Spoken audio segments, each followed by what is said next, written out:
Being around for almost half a century, the lightsaber has become one of the most iconic weapons in cinema history. And whether the audiences realize it or not, the lightsaber has actually gone through many changes throughout its existence. From the digital effects from the sequels and the prequels, to a much different way of creating the energy sword in the original trilogy movie. Now, to be fully clear, George Lucas did not come up with the idea for a laser sword that can cut through anything, neither did anyone else working on the original Star Wars. Stories like The Swordsman in the Sky and Lucky Stars have portrayed weapons that sound very similar to the lightsaber in Star Wars, but both of these stories, and many stories before them that had a plasma sword involved, are books, which lies the question, how did George Lucas create the lightsaber on screen in 1977? Let's get into the pre-production phase of the lightsaber, the hilt or the prop itself. For the original Star Wars films, the prop hilts were assembled by John Steers from the traditional graphics press camcorder flash with battery pack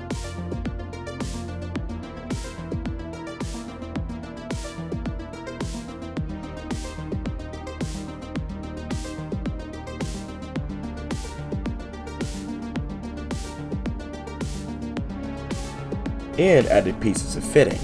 After the assembling of the hilts was finished, it was time to learn how to create the lightsaber effect itself, and it is all done in a process called rotoscoping.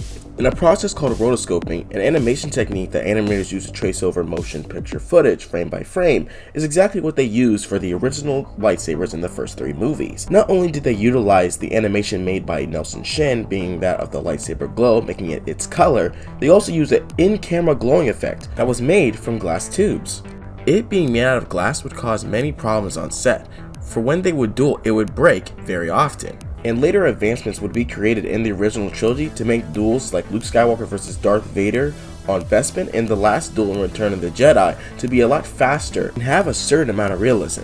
Something that I have noticed in the original Star Wars duel compared to its successors is that both combatants keep both hands on the saber at all times, never using a one-handed form like they do in the prequels, sequels, and later on in Return of the Jedi and Empire Strikes Back. Lucas, the creator of Star Wars, deemed that it meant for the swords to be heavy, like an Excalibur style weapon, having at least 40-50 pounds of weight to them. When they would clash, it would leave a big explosion behind, which I find to be very interesting and also extremely cool. Now, as Star Wars movies kept coming out, George Lucas had let go of the idea of Excalibur weapon where you had to use both hands.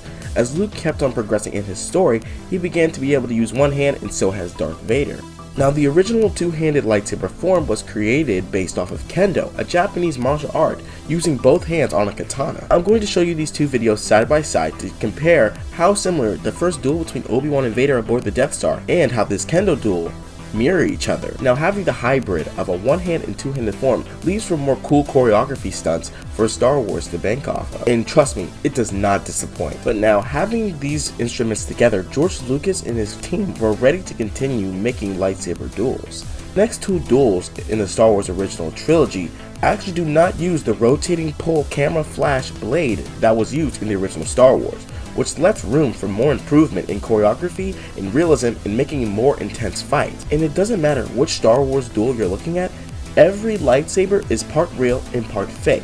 The lightsabers in Empire Strikes Back, Return of the Jedi, and the prequel trilogy don't have any glow effects added to them from the blade itself. They had removed the reflective material and had to record the glow effect from the camera itself. It means the animation technique of rotoscoping was used a lot more in later movies than it was in the first. Since there was no glow coming from the hilt itself in camera, they had no choice but to use all their effects that they possibly could to make these weapons look like laser swords. After these effects were accomplished, the only part of a lightsaber that was done in pre-production was the duel itself. Post-production was the point to add the blade effect. The sparks when you see a lightsaber hit the wall or hit an exhaust port in the original Star Wars movies is just an inset explosion, which means it's all practical, which looks way more realistic than it does in the prequels and the sequels.